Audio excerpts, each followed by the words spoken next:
Thank you so much for tuning in today. Today we have a special guest, and it's Dr. Carolyn. Dr. Carolyn has been so gracious to let us conversate on film about hair loss and what she knows from researching body types for so long. Thank you so much for coming in today, Dr. Carolyn. Well, thank you. It's a pleasure to be here. Yeah, I'm Thanks so for excited. the invitation. Thank you. Yes.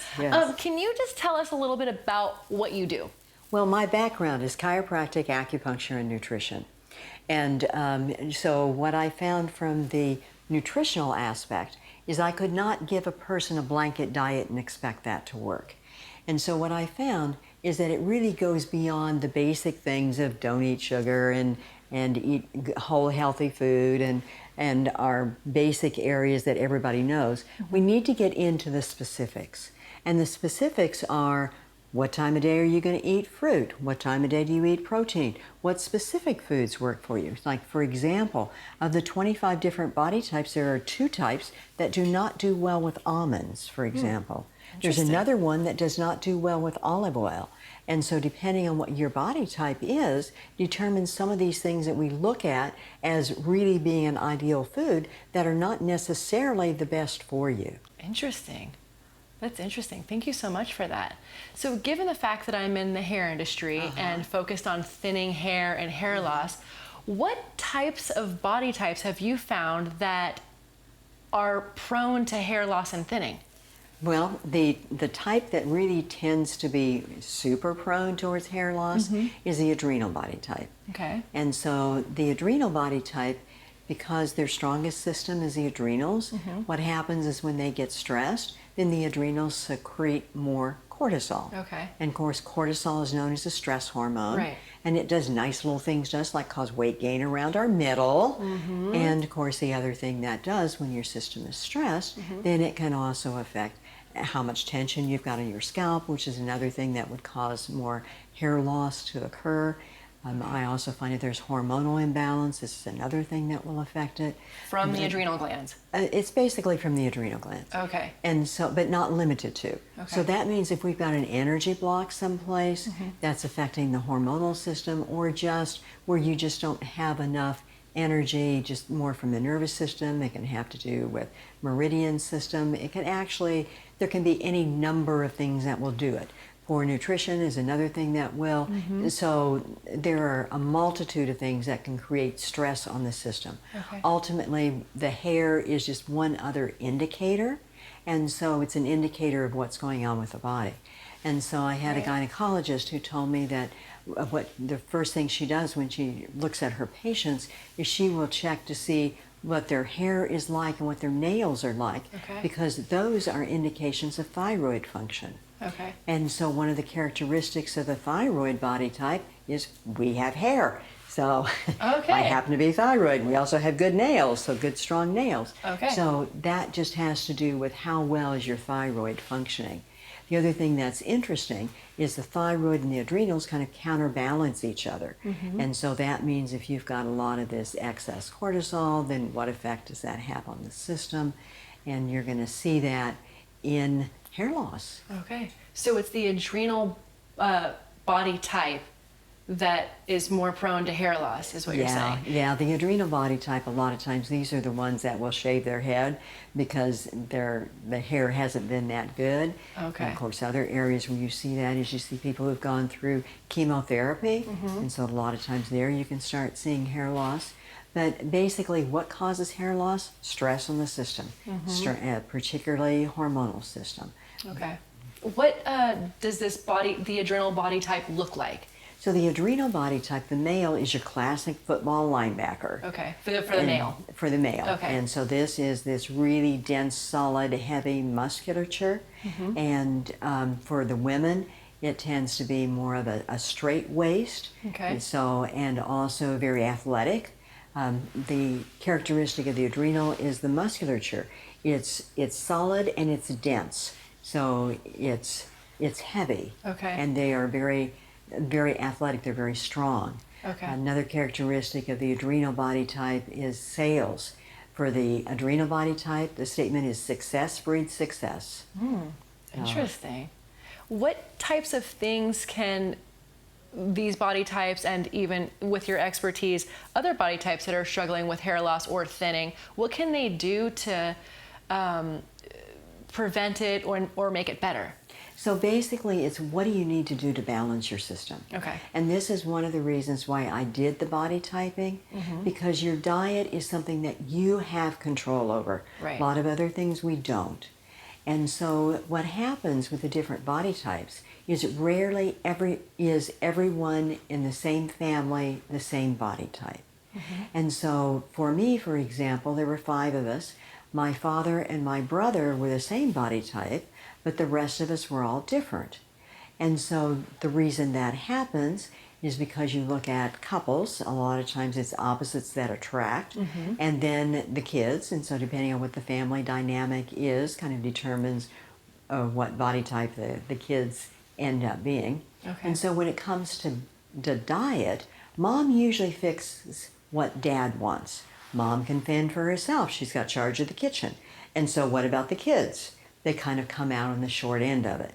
So one of the things you'll notice with children is they intuitively know what's right for them. So pay attention to your children when you're looking at, they're saying, I don't like this. And of course, you also have to balance that of, where's the attitude? You want to try different foods and things like that. But ultimately, being aware of what's going on with them. So one of the other things when you're looking at body types is the adrenal body type, for example. They're better off eating a light breakfast. So that could be eating a piece of fruit, doing a cup of yogurt, maybe a vegetable juice. Those are things that the adrenal type does real well with. Ideally, what they would do if you kind of let them pick whatever they wanted, they would want steak and eggs in the morning for breakfast. Okay. But if the adrenal type does that, they're eating all day long. So for the adrenal body type, they can handle eating late at night. And if you're wanting to get rid of the extra weight, then you would do your larger meal at noon and then lighter in the evening. Gotcha. So again, depending on what you're wanting, but the adrenal body type is one that can actually handle that. And so a lot of times what will happen is women will feel like, well, I'm tired, but I really need to exercise, and so they start pushing themselves into the treadmill and everything else. You get to the point where you've exhausted the adrenals. And the result of that is congestive heart failure. Oh, no. What do you do about it? Right. This is where your essential fatty acids are critical. And then what do you do to protect the hormones? So one of the products that I really like to use is a product that's made by Apex, and it is the vitamin D and K in a fish oil base. Okay. Because with that combination, with D being an oil-soluble vitamin, that is a way to be able to really absorb the D, and D is a hormone. Okay. So you're looking at what do we do in order to balance the system. Okay. And of course, making sure you're drinking enough water, good water, that's excellent. Right. What kind of exercise do you do? And this is something that will also vary with body types. So we find while the adrenal body type, those are ones it's better to exercise at the end of the day when they've got all this excess cortisol because... Oh, they have to shed the cortisol. Yeah, and that's yeah. the thing that actually ends up is making him sick. Getting stuck. Okay. Because what happens is whenever a person's under stress, then the adrenals secrete more cortisol because you've got the fight-flight response. So you're either going to stand there and fight or you're going to run away. Well, in our society, that's not appropriate. So what happens with the adrenal body type is they have to internalize it and hold it. So if at the end of the day, they can do some kind of exercise which allows them to move. And so that means go for a run. The adrenal body type is one that can handle it because they've got such a heavy, dense, solid musculature that they can handle that kind of stress. Gotcha. It can be go ride your bike. What's important for the adrenal is they cover ground. They have to have movement. Right, so a lot of cardio. Well, again, it's relative because if you put them on a treadmill, that's holding that energy. It doesn't go anywhere. Or the other thing that's not that good for adrenals, but they tend to like to do that, is lifting weights. Okay. Because again, you're looking at increasing your muscle mass, but you also need to have that movement Okay. to be able to release the excess cortisol. Gotcha. So like running outside. Absolutely. What's the difference between running outside and then running inside on the treadmill? Movement. Being able Okay. to actually cover space ground. and ground. Okay. So it's part of that just being So it's able almost to like do a it. meditative, like when they're out. It does end up seeing being some- meditative. Okay, and that's It definitely important does. for the cortisol. Yeah. And so you see Interesting. where prayer and meditation and yoga and using the trampoline and all of these things have their place. So again, you're looking at what's appropriate for each person at each time. And there are other types where the treadmill is perfectly fine for them. So this is where knowing your body type is so valuable. So interesting. Is there anything else you can tell me about how people can help prevent hair loss and thinning? The basic thing is, what do you need to do to maintain balance in your system? And so this can come from a lot of different areas. So your diet, your exercise, that's a good place to start. What do you do when it comes to reducing stress? This can be not only physical stress, it can be emotional stress. And one of the ways that I have of giving people a self-help guide to be able to deal with their emotions is I wrote a book called Releasing Emotional Patterns with Essential Oils. And so with that, I take the emotions we all know, like anger, for example, and everybody knows what happens when you express your anger towards somebody else. And we also know that if we internalize our anger, that's not real good either, because then we start looking at chronic degenerative diseases. And so if you're not going to express your anger and you're not going to internalize your anger, what are you going to do with it? Put it out into the inside? Well, some people will exercise as a way of just releasing the energy that's there. Okay. But the problem with that is you haven't solved the problem. Right. So the next thing you know, you get triggered again and we're right back into it. Okay. So when it comes to anger, one of the best ways of understanding anger is when you think of road rage.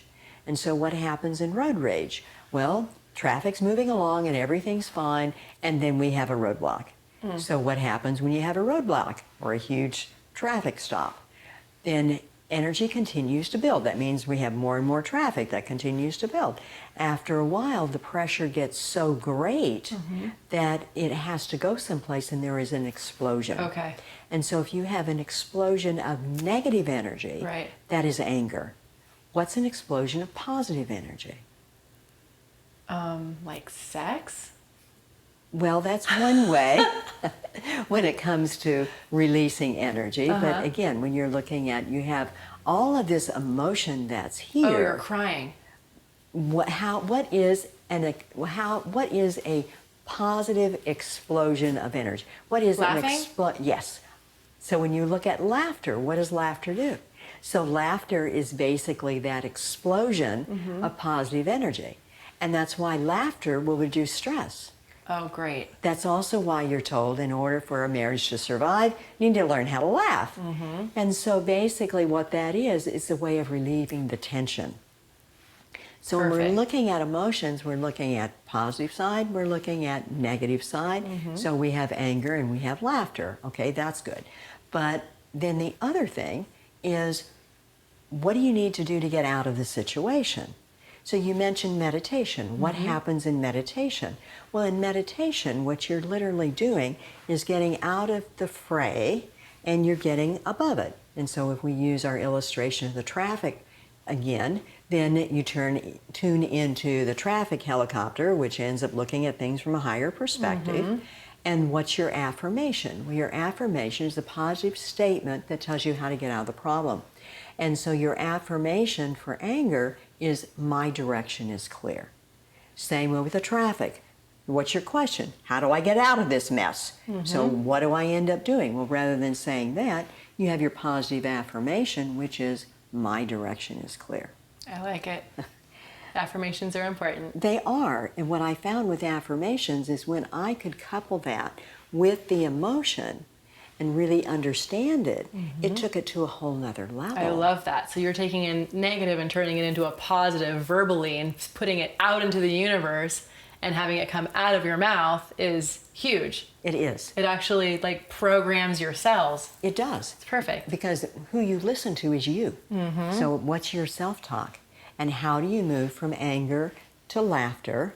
And it's my direction is clear. I love it. Thank you so much, Dr. Carolyn. I cannot wait to get my body type tested. And thank you so much for watching. Don't forget to subscribe to the channel. And we're going to put all of Dr. Carolyn's information right down in the notes. And stay tuned for more tips and tricks on how to overcome hair loss and thinning hair.